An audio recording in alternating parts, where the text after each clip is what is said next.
Hey there, fellow history buffs and knowledge seekers. Welcome to another deep dive where we unpack some truly fascinating historical nuggets. And don't forget to hit that like button, subscribe to the channel, and ding that bell icon so you never miss our insightful explorations. Today, we're journeying back to the early years of independent India, a period marked by both euphoria and immense challenges. A truly pivotal moment, wouldn't you say? Absolutely. Specifically, we're going to unravel the intricate story of India's princely states, over 500 unique entities scattered across the subcontinent. Imagine that, over 500. Now, for our budding UPSC aspirants out there, this topic is pure gold for your GS1 paper, Post-Independence India. India's princely states, integration, and nation building. But trust me, even if you're not prepping for exams, this story is a must-know for anyone interested in understanding how modern India took shape. A foundational chapter, I'd say. Imagine a newly born nation having to integrate not just a few provinces, but hundreds of self-governing states, each with its own ruler, laws, and traditions. Talk about a Herculean task. It was, wasn't it? So before we dive into the nitty-gritty of integration, let's set the stage. Can you paint us a picture of what these princely states were like under British rule? Certainly. The princely states occupied this curious position within British India. They enjoyed internal autonomy, meaning they had their own administrative systems, courts, and even armies. Their own armies. That's fascinating. It is, isn't it? But they were ultimately under the sovereignty of the British Crown. It was this unique setup that created the dilemma they faced when the British decided to pack their bags and leave. Right, because suddenly the game changed entirely. Independence was in the air. But for these rulers, it wasn't as straightforward as celebrating freedom. It was more like, okay, the British are leaving, now what? Precisely. They were at a crossroads, facing three distinct options: declare complete independence, join the newly formed India, or opt for Pakistan. Three very different paths with huge implications. And here's the kicker. This momentous decision rested solely with the rulers, not the people they governed. So not exactly the most democratic setup, right? You've got these monarchs deciding the fate of millions without necessarily consulting them. I can see how that could create some tension, especially in a country aspiring to be a democratic republic. And didn't some rulers actually try to go their own way? Yes, absolutely. Travancore, for instance, initially declared independence. The Nizam of Hyderabad, another powerful ruler, harbored similar aspirations. So they were really testing the waters, seeing how far they could push for autonomy. They were. And even the Nawab of Bhopal resisted the idea of joining the Constituent Assembly, the body tasked with framing India's constitution. It was a scenario that could have easily spiraled into chaos. It was a critical juncture. Failure to integrate these states effectively could have undermined the very foundation of a unified India. So how did India manage to pull off this seemingly impossible feat? Did they resort to strong-arm tactics, or was it a more nuanced approach? Well, the Indian government, led by some incredibly astute leaders, opted for a remarkably strategic and multi-pronged approach. They understood that a one-size-fits-all solution wouldn't work in such a diverse and complex landscape. Okay, let's unpack this three-pronged approach because I'm already intrigued. What was the first element of this strategy? The first element was recognizing and leveraging the prevailing sentiment in many of these states. You see, a significant portion of the population favored joining India. They saw it as an opportunity to be part of a larger, more powerful entity and contribute to building a new nation. So tapping into the popular mood, going with the flow rather than against it, that's smart politics. But I'm guessing not every ruler was easily swayed by public opinion. You're absolutely right, and that's where the second prong of their strategy came in flexibility and a willingness to negotiate. The government understood that forcing integration wouldn't lead to lasting stability. So they offered certain regions a degree of autonomy within the Indian Union. A clever way to appease those who were hesitant about completely relinquishing their power. Exactly. It was like saying, hey, we get that you're used to running your own show, so how about a bit of a compromise? You join us, but you retain some control over your internal affairs. I can see how that would make the pill easier to swallow for some of these rulers. Precisely. And this flexibility was key to ensuring a relatively smooth transition for many states. But perhaps the most crucial element, the one that truly set India apart, was the third prong of this approach: a deep-rooted commitment to accommodating diversity. Now, that's a theme we hear a lot when talking about India, unity and diversity. But how did it actually play out in this integration process? It sounds a bit abstract. It was anything but abstract. The government made it clear from the outset that a unified India wouldn't mean erasing regional identities or imposing a singular culture. So it wasn't about creating a melting pot where everyone conforms to a single mold. Exactly. They recognized that the country's strength lay in its incredible tapestry of languages, religions, and traditions. It was more about weaving together these diverse threads into a vibrant national fabric. That's a powerful message, and I bet it resonated with many people across these states. It absolutely did. And this approach, this commitment to unity and diversity, was instrumental in allaying fears and fostering a sense of belonging among the people of the princely states. Okay, so we've got this brilliant three-pronged strategy in place, but I'm sure the actual process of integration wasn't always smooth sailing. I mean, we're talking about hundreds of rulers, each with their own ambitions and concerns. There must have been some drama along the way. Oh, there was plenty of drama, let me assure you. The integration process was a fascinating blend of diplomacy, negotiation, and in some cases, even military action. Ooh, military action. Now we're talking. This is where it gets really juicy. Tell me more. Well, one of the key tools in their integration toolkit was the Instrument of Accession. This legal document essentially provided the framework for states to formally join the Indian Union.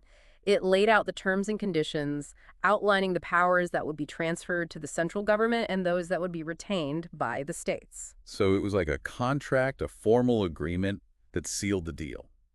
But I'm guessing not everyone signed on the dotted line without a bit of back and forth. You're absolutely right. Take the case of Jodhpur, for example. Initially, the ruler there tried to play hardball, even flirting with the idea of joining Pakistan to secure better terms from India. Wow, talk about playing a high-stakes game. Using Pakistan as leverage. That's audacious. It was a risky maneuver, but it shows you the kind of calculations these rulers were making. Ultimately, though, negotiations prevailed and Jodhpur acceded to India. So diplomacy won the day in that case.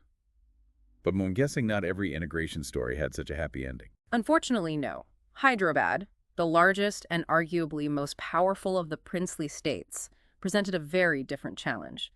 The Nizam, a Muslim ruler governing a largely Hindu population, was adamant about maintaining his independence. Given the size and strategic importance of Hyderabad, I can see why that would be a major concern for India. This wasn't just some small border state. We're talking about a major chunk of territory right in the heart of the country. Exactly. And to complicate matters further, the Nizam had his own private army, the Razakars, known for their aggressive tactics and staunch opposition to joining India. The situation became increasingly volatile, with pro-India demonstrations met with harsh crackdowns. So we have a standoff brewing, a clash of wills between the Indian government determined to integrate Hyderabad and the Nizam equally determined to resist. This sounds like the recipe for a full-blown conflict. And that's precisely what happened. When diplomatic efforts failed to persuade the Nizam, India felt compelled to act decisively.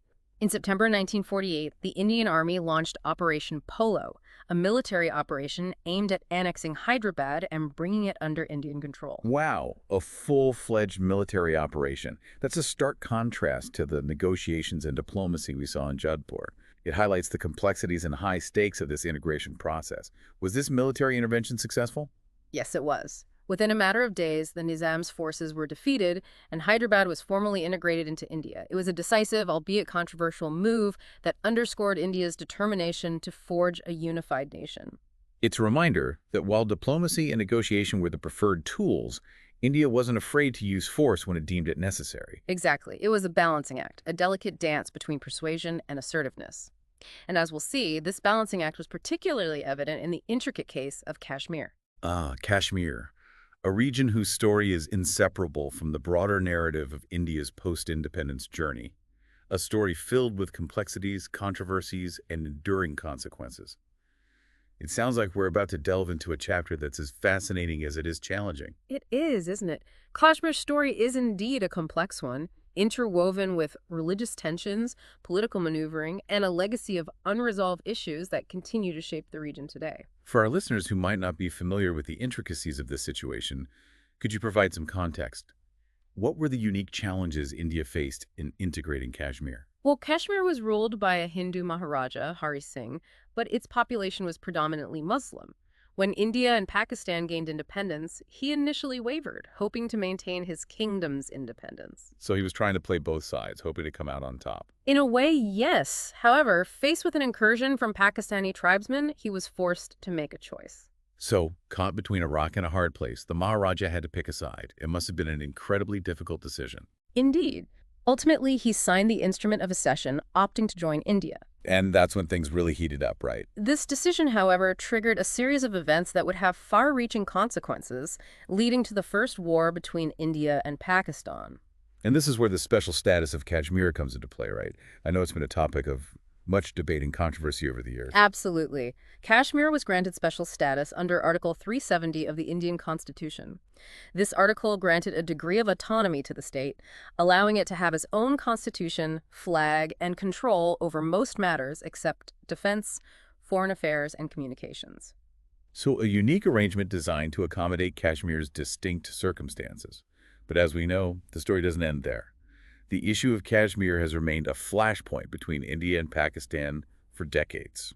Yes, sadly, multiple wars, ongoing territorial disputes, and internal strife have kept Kashmir in the international spotlight. It's a reminder that the integration of princely states, while largely successful, also left behind some unresolved legacies that continue to pose challenges. It's a poignant reminder that history isn't just a collection of events in the past. It shapes the present and influences the future. But let's shift gears for a moment. We've talked extensively about integrating these external entities, the princely states. But what about the internal boundaries of India itself? Those colonial-era divisions weren't exactly drawn with cultural or linguistic unity in mind, were they? You raise a very important point. Post-independence, India faced the daunting task of redrawing its internal map to create states that better reflected the linguistic and cultural diversity of its people. It sounds like a monumental undertaking. Imagine trying to satisfy the aspirations of so many different linguistic and cultural groups, while also ensuring that the nation remained cohesive. It must have been a tightrope walk. It certainly was. The leadership initially hesitated to redraw boundaries along linguistic lines. They feared it might fuel further division and instability, especially in the wake of the trauma of partition. Given the violence and displacement that accompanied partition, those fears were understandable. But I'm guessing the demand for linguistic states wasn't going to simply fade away. You're absolutely right. Movements advocating for states based on language gained momentum across the country. People felt a strong sense of identity tied to their language and culture, and they wanted their states to reflect that. One such movement, the Visalandra movement, demanding a separate state for Telugu-speaking people, comes to mind. It even had a tragic figurehead, Patti Srimulu, who undertook a hunger strike that ultimately led to his death. That's right. His sacrifice galvanized the movement and put immense pressure on the government to address the demand for linguistic states. It became a turning point. So, did India eventually give in and reorganize its states based on language? How did that play out? Yes, they did. The government realized that ignoring these demands would only lead to further unrest and potentially threaten national unity. The States Reorganization Act of 1956 was a landmark moment, redrawing the map of India based on linguistic lines. Wow, that's a pretty radical reshaping of a nation's internal structure. I'm curious, did this move ultimately strengthen or weaken India? Was it the right call? It's a question that historians and political scientists continue to debate. But what's fascinating is that, contrary to initial fears, the creation of linguistic states seems to have actually strengthened India's unity. By acknowledging and accommodating linguistic and cultural identities, the government fostered a sense of belonging and ownership among diverse groups. It's almost counterintuitive, isn't it? You'd think that dividing a country into states based on language might lead to fragmentation.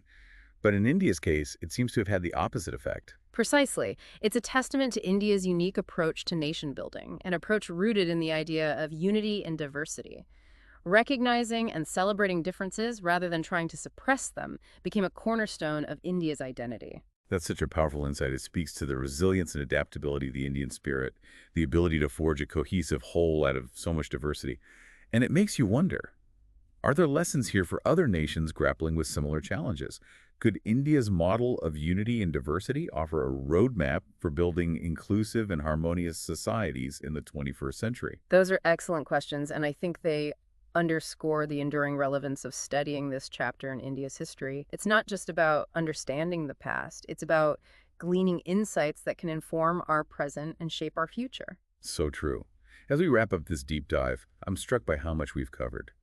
From the intricate dance of diplomacy and power that marked the integration of princely states to the bold decision to redraw internal boundaries along linguistic lines, It's been a journey through a pivotal period in India's evolution. Hmm. We've seen how leaders navigated incredibly complex challenges, balancing the aspirations of diverse groups with the imperative of forging a unified nation. And we've seen how this period laid the groundwork for the India we know today, a nation that continues to strive for unity amidst its incredible diversity.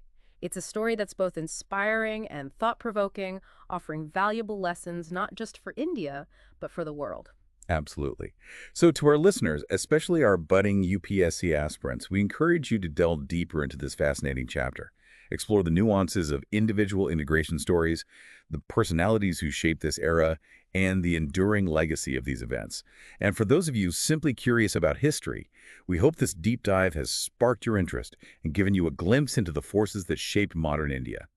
Remember, understanding the past is key to navigating the present and building a better future. Thanks for joining us on this journey, and don't forget to like, subscribe, and hit that bell icon for more fascinating deep dives into the world of history, politics, and everything in between. Until next time, keep exploring.